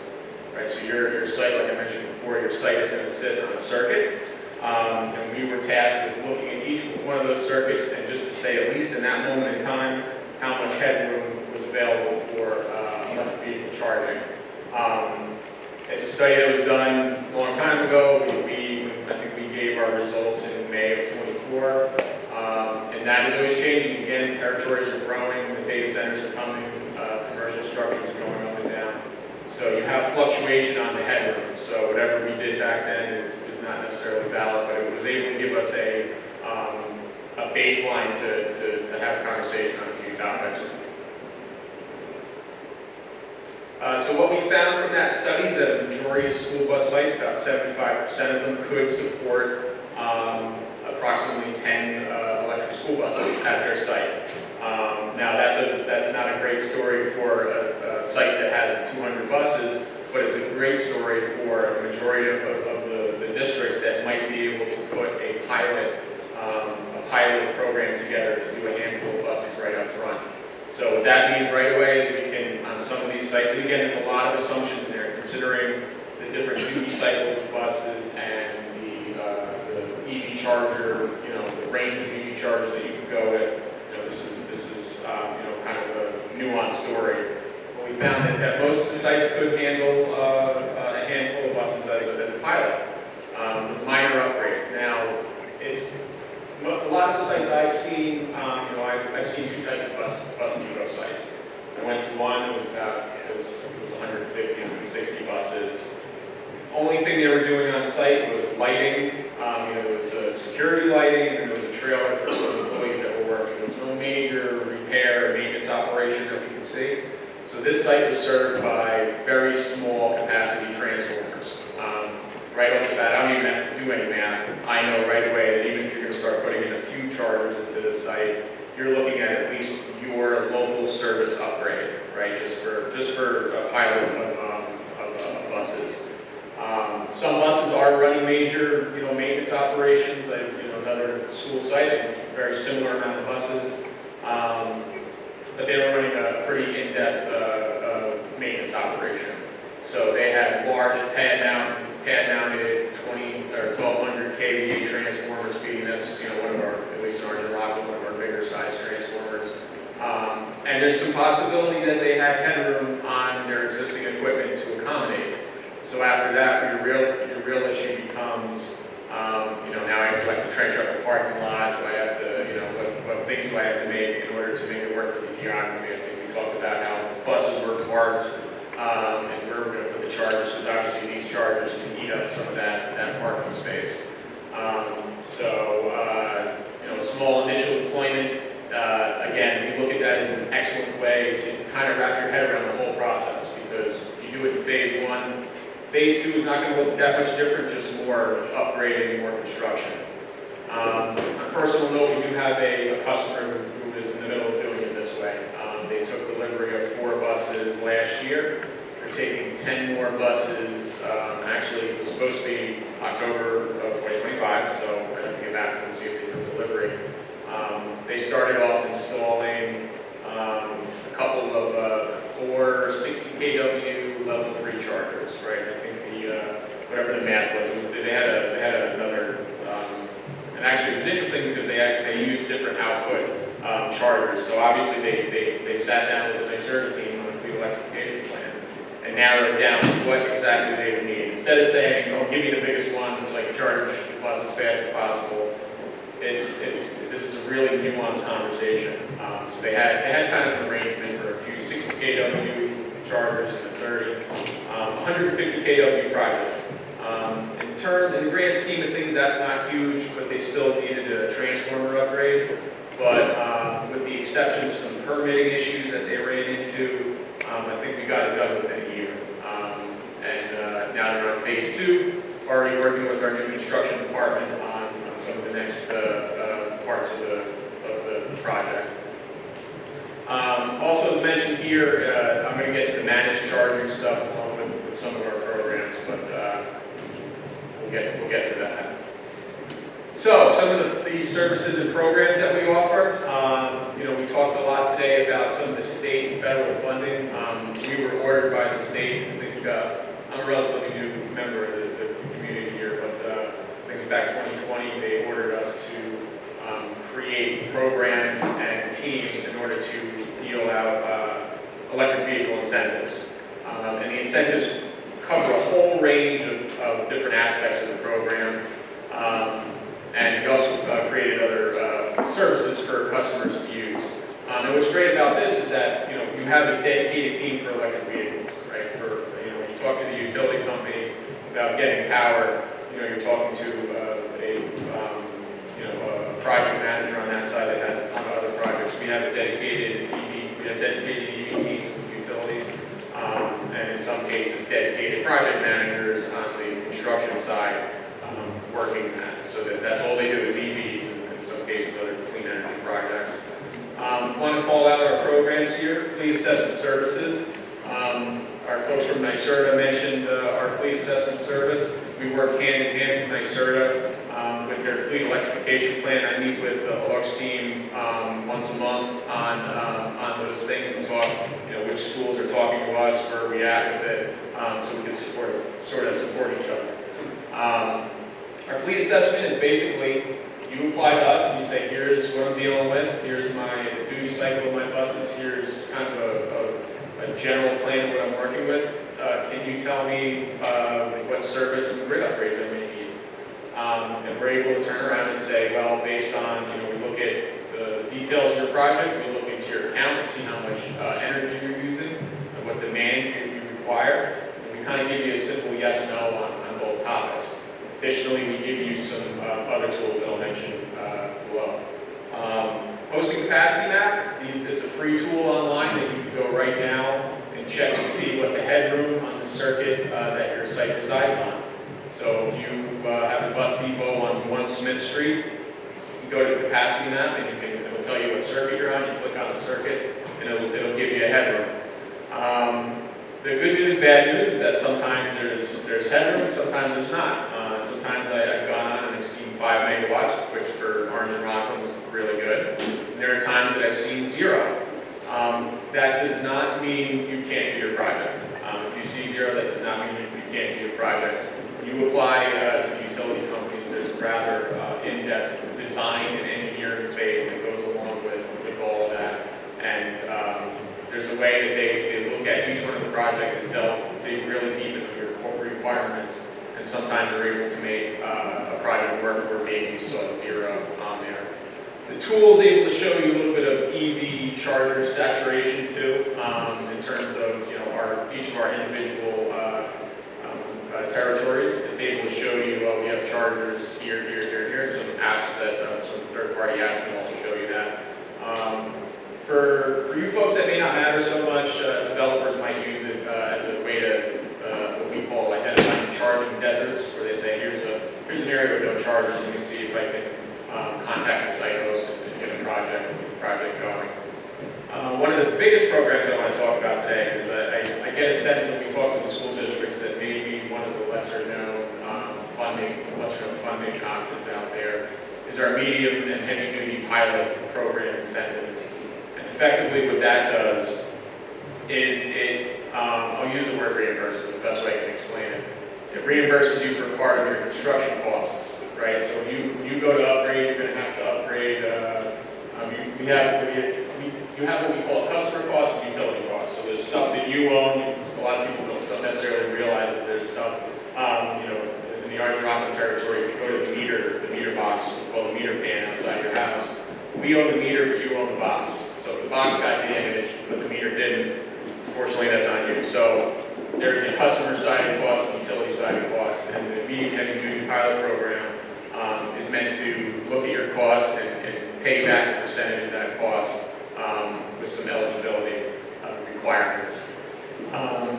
Operating cost relief, again, going to push that off to our managed, when I talk about managed charging. But the one point I want to make is that the joint utility, I meet with these folks over here like 17 times a week. It's probably the craziest meeting. When I open my Outlook, it's just a war zone of meetings.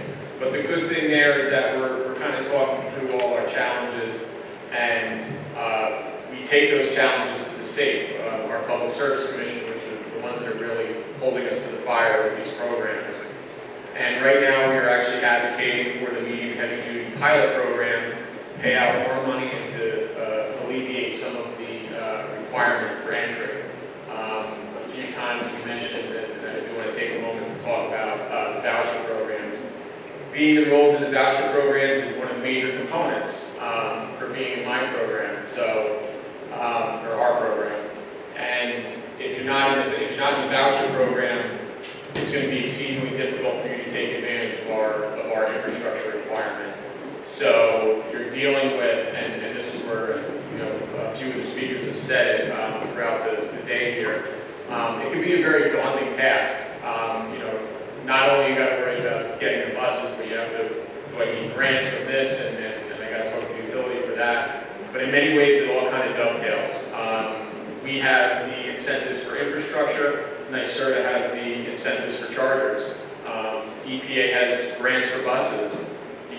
Your goal is to try to make all those work. All those incentives dovetail together, and we have found based on the communication. We're not marketing. Orange Rock Utilities, while we do have a marketing arm, like our group isn't necessarily marketing pros, but we have found not a lot of response on the medium heavy-duty pilot program. Some of it has to do with eligibility, which we're working on. But the main point there is that there are mechanisms with which you engage with the state to explain your problems, to explain your challenges. For instance, the medium heavy-duty program just recently went through a petition that's still under review. Again, mentioned earlier, I want better payout, and we want better eligibility terms because we want more people in the program. I've only spent 1% of my $5 million budget. Con Ed, I think last time I spoke to folks there, I think they were similar. Maybe that's changed. We have the money, so come to us. Come to find out who your local utility is. And even if you have zero idea of what question to ask, talk to them. Because we write your name down, we put you aside, we're like, okay, here's somebody we have to track. It doesn't go into a black hole somewhere. So we're very interested in talking to you. So this is more of the same with doing it in waves. I'm not going to get too far into this because I was lucky enough to have members of the school districts be able to talk about a phased approach. And that's really it, right? Look at your easiest routes. See if you can deploy an EV bus on one of your easiest routes. The infrastructure investment might be upfront, lesser. We do try to future-proof a little bit, meaning we try to build out a little higher so we can kind of accommodate the next level, your next phase. Can't speak for the other utilities. I have a feeling it's the same. We can't necessarily future-proof for 10 years down the road. You have to kind of look at what exactly you're doing as a phased approach. You don't want a gigantic transformer out when you're not necessarily running those loads yet. Wave 2, scaling up, looking at easier to medium difficulty routes, and then Wave 3, complete transition. Talking to your utility the whole way. So I'm the guy who brought graphs on a Friday morning. I apologize for that, but the long story short here with managed charging, this is not a concept that is new. What I mean by managed charging is charging during off-peak hours. Why do we want to do that? Because here in New York, on the middle of the day, the hottest day in August, everybody's cranking their air conditioning. That's when you see the most strain on the grid. If we start talking adding EV charging on top of that, it gets to be a difficult conversation with grid upgrades. And again, our goal really is to pair a grid upgrade with managed charging. And managed charging comes as a benefit for you in a few different ways. Managed charging, you get paid incentives out from some of our programs. Our utilities have rates that if you charge during certain times of the day, you have less of an impact on your bill. We have demand charge rebate programs. And just to go back to managed charging, it's basically saying we don't want you to charge during those high demand times. We prefer you charging have my graph here overnight, which shows you peak hours versus off-peak hours. I like to compare it to, if you were an EV owner with a charger at your home, your first thought would be, as soon as I get in the driveway, I plug my vehicle in, because, I don't want to have to think about it. If you were to enroll in one of our programs and you were to say, instead of doing that, let me plug in at 10 o'clock at night, or even better, program the charger or your vehicle to start charging at 10 o'clock at night. You can take advantage of off-peak rates, you can take advantage of off-peak incentives, and now we are removing that extra electric load that may have been, somebody gets home at 4 o'clock in the afternoon and plugs in, again on the hottest day in August.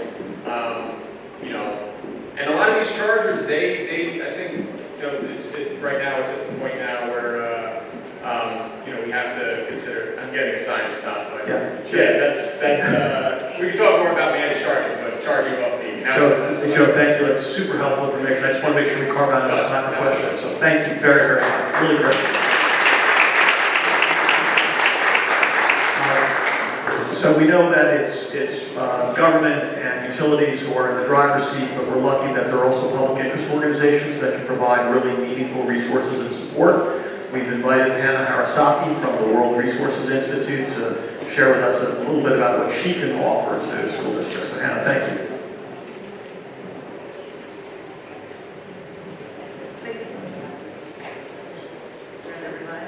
Hi everyone, my name is Hannah Harasaki and I'm a program manager with the World Resources Institute. And my role really is to help New York State and City electrify their school districts, or their school districts. So just a little bit of background, the World Resources Institute, or WRI, is a global research organization working to improve people's lives, protect nature, and halt climate change. We have over 2,000 staff worldwide, and amongst that staff are a bunch of e-mobility and transportation experts who have worked with cities big and small across the entire world. And we thought, why not tap into some other expertise and help? We can hear you. Oh, is this better? Okay. We thought, why not tap into some of the expertise that already exists on our team across the world and have them work with school districts across the U.S. to help us electrify the school bus fleets. So that's how the Electric School Bus Initiative was born in 2020, and our mission is to build unstoppable momentum toward an equitable transition to the full U.S. school bus fleet to electric, which brings health, climate, and economic benefits to children and communities. And the areas that we really focus on are supporting school districts like yourselves with planning and technical assistance, helping access state, federal, and utility funding, advancing equitable policies and community engagement, and strengthening charging and grid solutions. We also work on building workforce capacity and supply chains.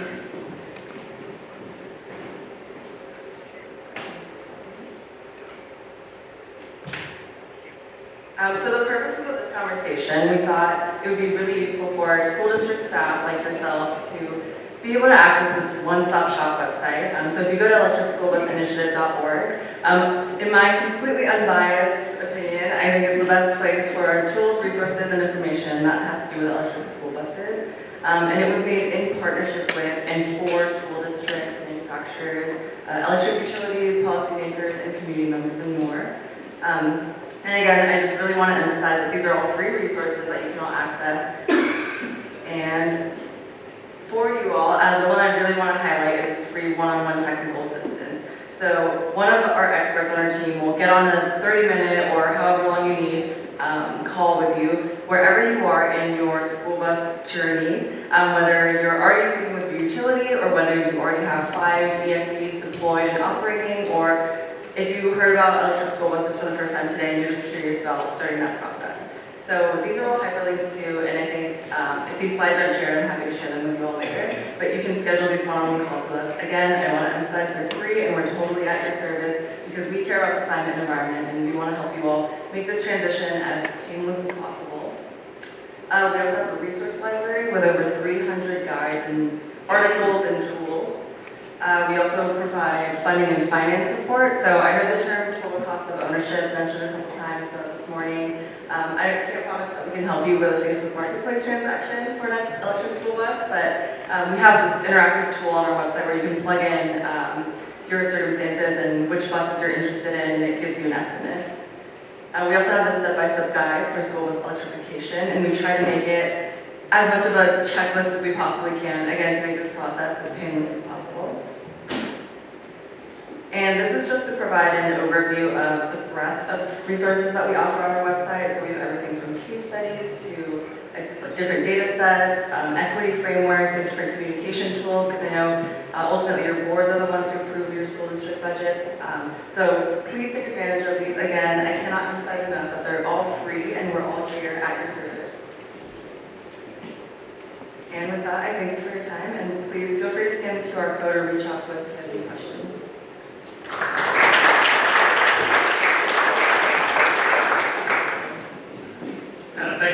very much. Really appreciate that. Great information, great resource for people to follow up on. You just heard the main course. I'm here to share a little information about side dishes. But as we know, and as proven every Thanksgiving, side dishes can be delicious. So I hope this will be helpful for you. And there are 4 particular programs that I want to bring to your attention that are sort of adjacent to this discussion. The first that relates to what we heard from Joe with respect to utilities is called Smart Kit AI. This is a demand response program that provides you with a mechanism for reducing your energy use during hours of peak demand. Significant environmental benefit because it reduces the reliance on peaker plants, which are antiquated and heavily polluting, and you get paid to do this. So an example, the New Rochelle School District, my hometown, earned $70,000 just last year from their participation in Smart Kit AI. It is the lowest of low-hanging fruit. All the work gets done for you. It's impactful energy management, and it's guaranteed revenue for your school district. If you're not already involved in a demand response program, you really ought to do so. This is available in the Con Ed and O&R territory, not yet in NISEG, but that will eventually be true. Second, in the area of vehicle electrification, beyond school bus electrification, to the extent that you're interested in providing infrastructure for faculty, students, or the community, we can help with systems that combine battery storage, solar when feasible, and EV fast chargers. These can be installed at no cost to the site host and will reduce operational costs. Talk to us about that. We can evaluate your campus for opportunities that may make sense for you. More broadly, as you know, school districts are significant property owners, multiple buildings, big energy consumers. If you are looking to provide greater efficiencies on your campus, to think about how your land might be employed for solar or battery storage or other forms of clean energy production, we can provide free consultation to help you examine those options and help you move forward with solution providers. And finally, we've had great success working with students on student-led campaigns to promote involvement in our programming. It's a great way to offer environmental education and to engage the entire school community in taking environmental action.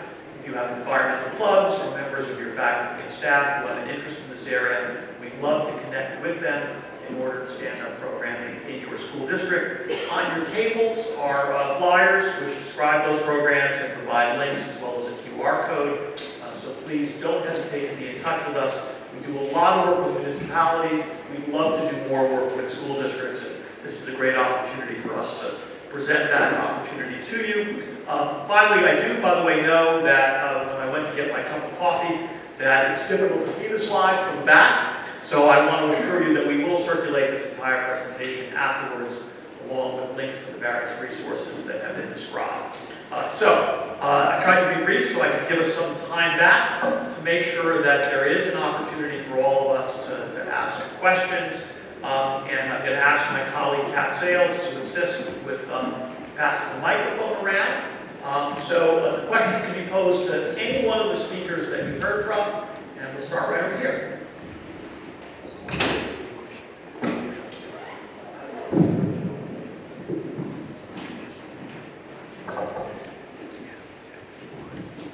Thank you very much for the opportunity to learn from my colleagues and each of you. My name is John Lenave. I am Dr. Baiaco's business official. Like many of the business officials in this room, we normally lead lives of quiet desperation. But I would like to just say a few things about contract terms, Senator, that I think are relevant to how some of us may want to go about procuring. And it is this. I need to start with, and I apologize if this is Captain Obvious and people understand these things, but I want to start with Moore's Law. Moore's Law was coined by Gordon Moore, one of the co-founders of Intel. And what Moore's Law says is that chip technology will double in the number of transistors it can replace every 2 years and cut the power in half. And so the kind of technology we're talking about here is the kind of technology that early adopters in the commercial world typically gravitate to. And I spent 30 years at IBM and Siemens on the other side of the procurement fence. And so we are thrust into this early adopter role, which is typically not something municipalities and government agencies do. Maybe the DoD does, but short of them, being an early adopter of technology is difficult for schools. We went out and tried to select a model for purchasing that was a service. We talked a lot earlier about both the purchase or lease, and at least my perspective is that I would prefer neither. I would prefer a service. And the reason I would prefer service is because I don't want to be the early adopter. I want the provider of the service to be the early adopter. And Mark talked earlier, and the superintendent from Scarsdale talked earlier about Highland. We were early on with Highland, and I built a model with them. There was a service model, which means I don't own the bus, I don't lease the bus, the VIN number on that vehicle isn't mine. Instead, I buy a bus that has to be available to me I buy a service for a bus that has to be available to me 99% of the time. And if that means they have to replace that vehicle every other day, or every other week, or every 2 years, then it is entirely up to them. The meter that's at my bus depot is theirs. The utility bill is paid by them. And any repairs, minor repairs, are done by us, and they pay us and train us. And so the reason a services model, in my opinion, is better early on is, even though it's 10 years and they need a 10-year payback, right? If it were a lease, I would agree with everyone who's saying, geez, we want to lower that. We don't want you stuck in a lease for 10 years. But if I'm in a services model for 10 years, they're stuck, I'm not. And as the technology changes, based on Moore's Law, I don't want to buy version 1, or 1.0, or even 2.0, right? I want the onus of that technology shift to be on the service provider. And even if I'm in a 10-year service agreement, I know that service provider, like Highland and others, is going to have to replace that technology. Because battery technology is going to get better. Great point, well made. Let's see if there's a reaction to what was associated. We're familiar with this problem. It's not new to us at all. It's been brought to us in Highland, I think it's Karen, correct me if I'm wrong. This has been brought to us by Highland and others. We're very aware this is an optimal model for some, and we're looking at what we can do to make it reimbursable by SED. Currently, I think this model is not qualified for the capital reimbursement that's anticipated. So we're working on that, whether we can get it. Karen, if I'm wrong, but I believe that we know the problem. We review, and if we can find a way to move towards that, we will. But it's not just the legislature. There's a lot of players in there. Other questions?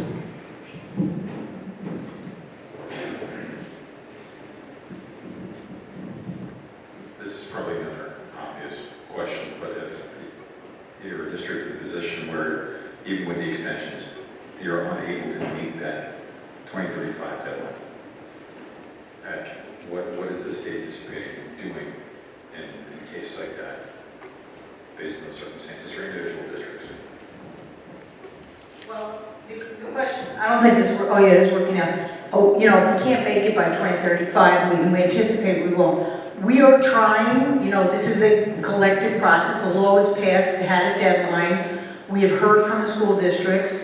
I'm not the only player, and I would encourage you all to make sure you talk to your senator and assembly member that represent your district and get to know them. They should all, you should all get to know them anyway. But on this issue, to the extent that you think there's other constructive things that need to be done, like a third extension, we are trying not to change the ultimate date and to, at the same time, provide flexibility. If there's specific ideas, for example, a district that for some of the reasons described simply is not going to ever be able to make the full transition, make the case to my office, to your senator and assembly member, and we will try it. There are people who are, you know, less flexible than me, and they also have a vote and they have a voice. So just make sure your idea, don't make it just, we can't do it. It's got to be more specific than that. We've tried to address the underlying operational problems and will continue to do so. And again, doors open on ways to deal with districts that have it. But as NYSERDA pointed out, there are rural districts that are having success. So it's hard when a suburban district says, oh, we can't do it at all. There are ways, and you're showing the steps forward. So the specific reasons why a district can't make it should be pointed out. I just want to build on Senator Mayer's comment there. The advocacy world is so important, and many people don't realize that. So if you don't know your legislator or you haven't had this conversation with your legislator, you need to do so immediately. Senator Mayer is one of our advocates. She's one of our friends in this journey. Not every legislator is. I just want to be obvious with that. So it's really important that you reach out to them. And the other thing I would add, if you are contracting your buses and you haven't had this conversation with your contractor, you need to elevate this to a second alarm. It's that imperative, so that you have the information that you can advocate for your district accordingly.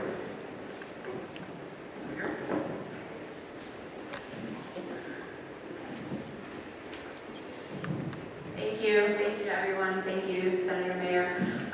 So to piggyback on that, for small districts that do contract out 100% of their buses, I did look into a fleet electrification study with INF, a vendor that does them similar to Highland, and they were like questioning me as to why I'm doing this because we contract out our buses. So it was kind of like a weird situation, and then my board was asking the same thing, so I'm trying to explain, but we need to really know the impact, even though we contract 100%, and then I believe there is no funding for districts that contract out their buses that want to do from NYSERDA. So it's kind of a difficult position. We can't get any of the rebates or the funding from NYSERDA because we don't own the buses.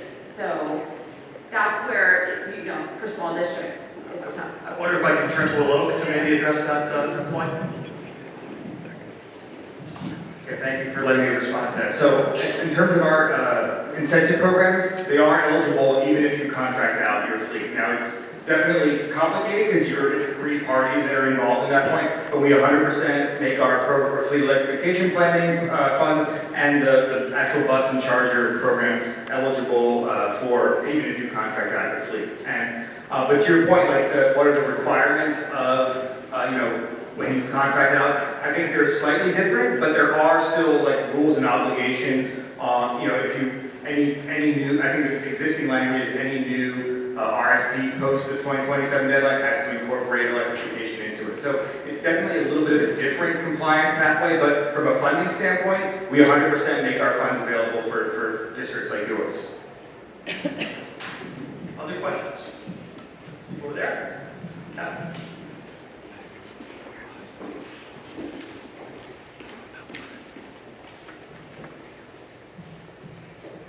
Hi, Mary Foxalter, Superintendent in Ossining, and thank you all for this very informative forum, and I appreciate it. The Senator, I've known her for a very long time for all of her advocacy.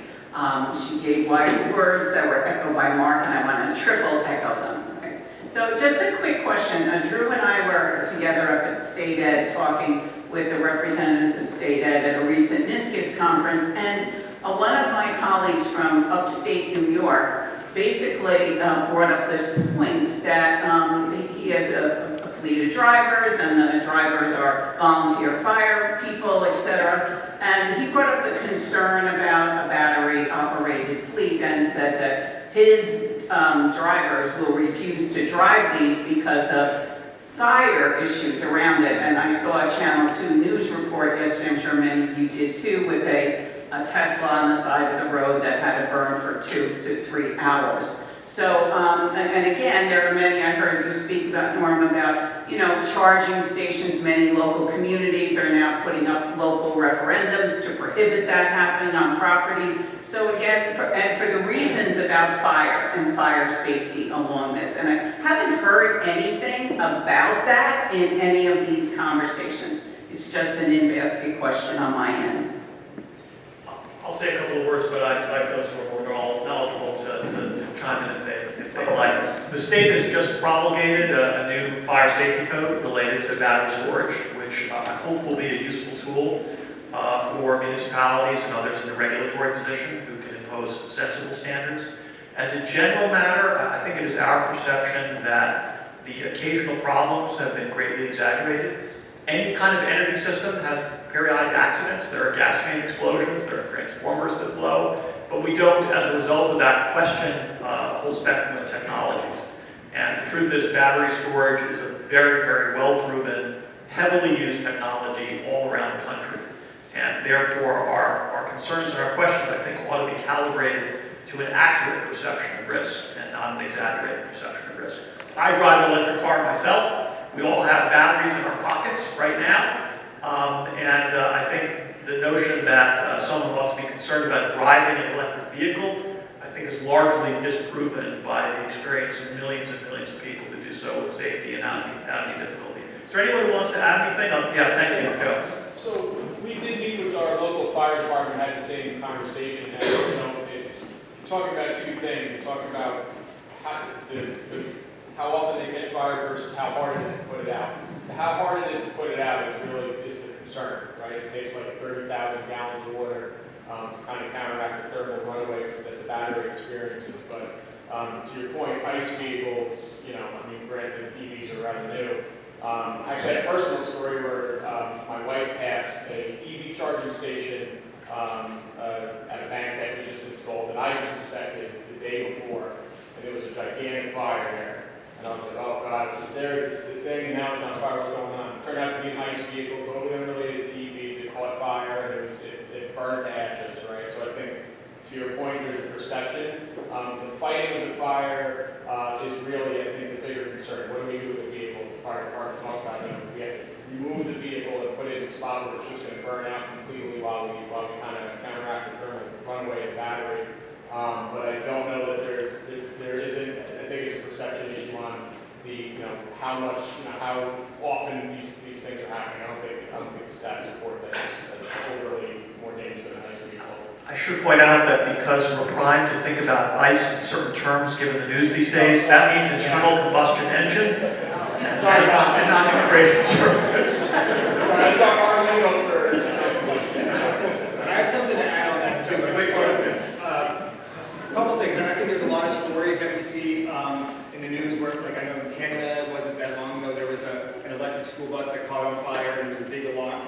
When they did the sort of diagnosing issue, it wasn't actually anything related to the electric vehicle part. It was a component that exists, it was the heater, so it was a component that exists on a diesel bus as well. And so I do think the risk of an individual event is very high, but the likelihood of such a risk is actually lower from what we've seen. We are studying this at NYSERDA. We're going to put out resources and make sure that we do a thorough case study example. The second thing I'll say is that what you can do, what we have, we've heard from some of the dealers in the state that sell electric school buses. They actually can work with the school district and the community in training, fire personnel, emergency responders. So I do think it's very prudent to, if you start on this journey, to kind of consider fire safety and make sure that the adequate stakeholders, the appropriate stakeholders have a plan, are feeling confident that they could handle an event should it arise. That's really important because this is the first time it's been brought up. I was sitting next to the person